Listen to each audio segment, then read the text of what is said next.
બે પાંચ વાક્યો કહું તે ધ્યાનથી સાંભળવા મારી નમ્ર વિનંતી। મિત્રો, આજે અમારી વિદાય છે। આમ તો મિત્રો વિદાય શબ્દ સાંભળતા જ આપણને દુઃખ લાગે છે, પણ આજે જોઈએ તો મિત્ર ખુશીનો પણ દિવસ છે। મિત્રો, તમને લાગતું હશે કે ખુશીનો દિવસ એ કઈ રીતે? તો મિત્રો, હા, ખુશીનો દિવસ પણ છે, કારણ કે હવે અમારે અમારા જીવનનો જે ગોલ નક્કી કર્યો છે તે ગોલ મેળવવા હવે અમારે આગળ ભણવા જવાનું છે। અને દુઃખનો એ માટે કે અમે 8 વર્ષ જે શાળામાં ભણ્યા, રમ્યા, મસ્તીઓ કરી, કેટલાય પ્રોગ્રામો કર્યા, પ્રવાસો કર્યા, એ બધાને અમે કેવી રીતે ભૂલવી શકીશું? અમે 8 વર્ષ ભેગા રહ્યા અને હવે અલગ થવું પડશે તે વાતનું મને દુઃખ છે। અમે જે ગુરુજીઓ પાસે 8 વર્ષ અભ્યાસ મેળવ્યો અને ગુરુજીઓએ અમને ગમત અને પ્રવૃત્તિ સાથે જ્ઞાન આપ્યું, તેવા ગુરુજીઓને અમે ક્યારેય નહીં ભૂલી શકીએ। આ ગુરુજીઓનું અમારા પર ખૂબ જ ઋણ છે। આ ગુરુજીઓએ અમને પાયાનું જ્ઞાન આપ્યું। આ બધું અમે કેવી રીતે ભૂલવી શકીશું?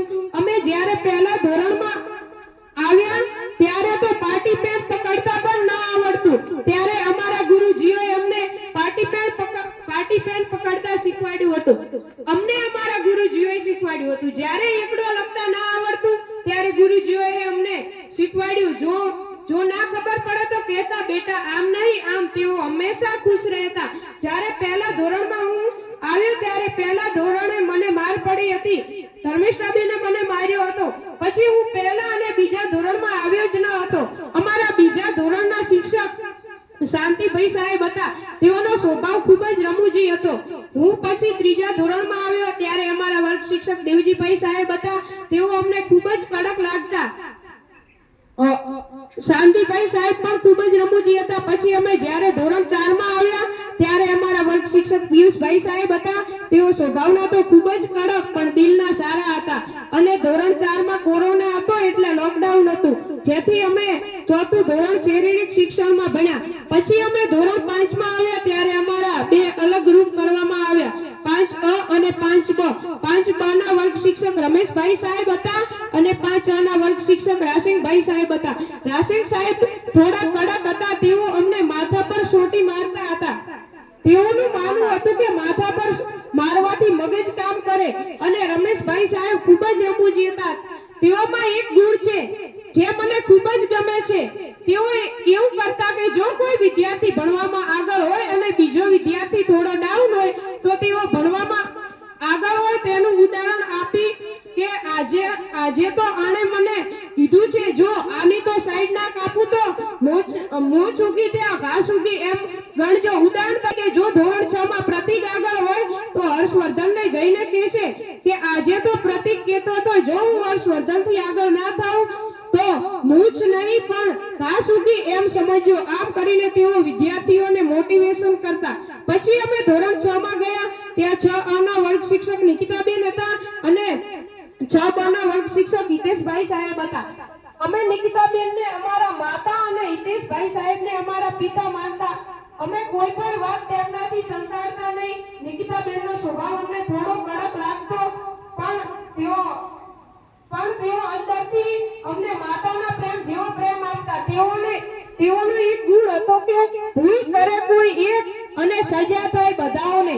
તેઓ બધાને સજા કરતા। પછી વર્ગ 6B ના વર્ગ શિક્ષક હિતેશભાઈ સાહેબ હતા। તેઓનો એક ગુણ છે જે મને ખૂબ જ ગમે છે અને એ ગુણમાંથી અમને શીખવા મળ્યું છે। તેઓનો એ ગુણ હતો કે હંમેશા સત્ય બોલવું, તે કોઈ દી ખોટું ના બોલતા। અમને સામાજિક વિજ્ઞાન ડાયમલભાઈ સાહેબ ભણાવતા હતા। હું તેઓને માણસ માનતો જ નથી। તેઓને તો હું મારા ભગવાન માનું છું, કારણ કે તેઓ દરેક બાળક જે કલા ભરાઈને પડી છે તેને બહાર લાવે છે। તેઓના પ્રયત્નોથી હું બાળ કવિ બન્યો અને સ્પીચમાં છેક ઝોન કક્ષા સુધી પહોંચી શક્યો। તેમને હું સદાય ઋણી રહીશ અને ક્યારેય નહીં ભૂલું। તેઓને હું મારા ભગવાન જ માનું છું। પછી ધોરણ 6 માં અમારો ગુજરાતીનો વિષય આચાર્ય સાહેબ લેતા। તેઓ અમને પ્રેમથી ગુજરાતી ભણાવતા, પણ જે દિવસે તેમને ગુસ્સો આવ્યો તે દી બધાઈ ગયા। પછી 6થા ધોરણમાં અમારો અંગ્રેજીનો વિષય પારુલબેન લેતા। તેઓ એવું અંગ્રેજી ભણાવતા કે બધું જ યાદ રહી જાય। ધોરણ 7 માં આવ્યા ત્યારે 4 ભાષા સમીમબેન લેતા. તેઓનો સ્વભાવ સુગંધ ચારે દિશામાં બધું સુવાસિત કરતા એવો હતો. તેઓ અમને ગમત સાથે જ્ઞાન આપતા. તેઓનો એક શબ્દ છે જે હજુ સુધી મને ખૂબ જ ગમે છે. તે શબ્દ છે નથ. પછી ભરતભાઈ સાહેબ જ્ઞાન સહાયક આવ્યા. તેમને મેં બિરુદ આપ્યું છે, sport teacher and motivation teacher નું બિરુદ આપ્યું છે. તેઓને મેં જ્યારે જોયા ત્યારે તેઓ અમને મોટિવેટ કરતા.